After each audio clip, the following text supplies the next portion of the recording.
এই বয়সে কি এই মানুষটার এই কাজ করার কথা? আসেন আপনাদেরকে দেখাচ্ছি, দেখেন কি কাজ করতেছে। আপনারা নিজে চোখে দেখেন, নিজে চোখে না দেখলে আপনারা বিশ্বাস করতে পারবেন না যে এই বয়সে উনি কি কাজ করতেছে, কি মেহনতটাই না করতেছে। আসসালামু আলাইকুম। High high high high high দাদা, তুমি কি করতে চাও? পাট কাটতে চাও? হ্যাঁ, আমি তোমাকে খুঁজতেছি, খুঁজতে পাইনি যে দাদা কই গেল। দাদা দেখি পাট কাটতেছে। দাদা এই বয়সে কি এই কাজ করা যায় তোমার? হ্যাঁ, কাঁচা দাও, কাঁচা দাও। দেখেন দেখেন, আমরা দাদা খুঁজতেছি আর এই দাদা মাঠের মধ্যে এসে পাট কাটতেছে। এই পাটগুলো কাটার কিন্তু সবার দ্বারা সম্ভব না। কৃষকের সব থেকে মেহনতের কাজ হচ্ছে এই পাট কাটা। সেই পাট কাটতেছে উনি একা একাই মাঠের মধ্যে। দেখেন, আজকে তোমার জন্য হাদিয়া আছে। হ্যাঁ, দাও দাও দাদা, দেখো দেখো, দাদা বাই করো, বাই করো দাদা, বাই করো। হ্যাঁ হ্যাঁ, এই তো মাশাআল্লাহ মাশাআল্লাহ। দাদা তো কি, দাদা কি এটা? এটা পাঙাশ মাছ। এটা কি খাও তো? হ্যাঁ, এটা মাছ সুন্দর মাছ। হ্যাঁ, খুব ভালো, খুব পছন্দের মাছ, খুব পছন্দের মাছ এটা। তাইছেন দাদা কি খুশি।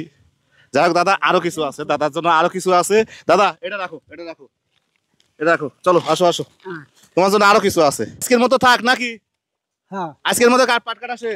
তুমি আজকে কোনগুলি কাটিছো? এইগুলি কাটছি। মানে এখান থেকে যেগুলি আছে এইগুলি সব পুরা লাইনটাই তুমি কাটিছো? হ্যাঁ, সব তোমার কাটা? আমার আচ্ছা আসো আসো আসো আসো, তোমার জন্য একটা হাদিয়া আছে, আসো। জীবনের সঙ্গে এভাবে যুদ্ধ করতে হয় পুরুষ মানুষদের। পুরুষ মানুষ এমনই, মৃত্যুর আগ পর্যন্ত এভাবেই প্রতিটা মুহূর্তে যুদ্ধ করতে হয় যতদিন পেট আছে। কারণ পেট তো আর বয়স মানে না। তোমার মেয়ে কই? তোমার মেয়ের কাছে দিলে হবে তো নাকি? আচ্ছা ধরেন, এদিকে আসেন, এদিকে আসেন, ধরেন, এটা ধরেন, এটা ধরেন, মাছটা ধরেন। আর দাদা এখানে তোমার জন্য হাদিয়া আছে, হাত ঢুকে দাও, দোয়া করবে দাদা। হ্যাঁ, টান দাও। হ্যাঁ, এই কি রে এগুলি কোনো? হ্যাঁ হ্যাঁ, 3 হ্যাঁ, 4 4 5 হ্যাঁ হ্যাঁ 6 হ্যাঁ 7 হুম 8 হ্যাঁ 9 হ্যাঁ 10 10 10,000। 10,000 টাকা। হটো, কেমন লাগতেছে এখন?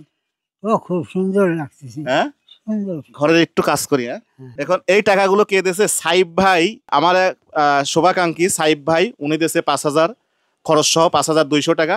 আর জিজান, সৌদি আরব জিজান প্রবাসী ভাই দিয়েছে 3,000 খরচ সহ দিয়েছে 3,100 টাকা, এরকম 200 টাকা। আর হচ্ছে আরেকটা ভাই, নাম জানি না, উনি 500 টাকা দিছিল। এই সব মিলায় এইটা আপনাদের আমানতটা এখানে আমি বুঝাই দিয়ে গেলাম। আর সাথে আমি কিছু দিছি, দিয়ে মাছটা দিয়ে আমি কিছু দিয়ে এগুলো ওনাকে বুঝাই দিয়ে গেলাম। তো আপনাদের প্রতি চিরকৃতজ্ঞ। আর আরো কিছু আমানত আছে, কোথায় যাবে সেগুলো সেগুলো আপনারা জানতে পারবেন খুব শীঘ্রই। কি অবস্থা, লঙ্গি মঙ্গে ভেজা, এই যে এইটা গায়ে দিয়ে গা হাত পা একেবারে ঘামে গেছে। এই অবস্থায় মানে আমি তো বললামই যে পুরুষ মানুষের মৃত্যুর আগ পর্যন্ত কিন্তু কাজ করতেই হবে। তো এটা তার বড় একটা নমুনা। তো যাই হোক, ওনার জন্য অনেক অনেক শুভকামনা রইল। ঠিক আছে দাদা, ভালো থাকেন, এই ভিডিওগুলো একটু শেয়ার করবেন। আসসালামু আলাইকুম।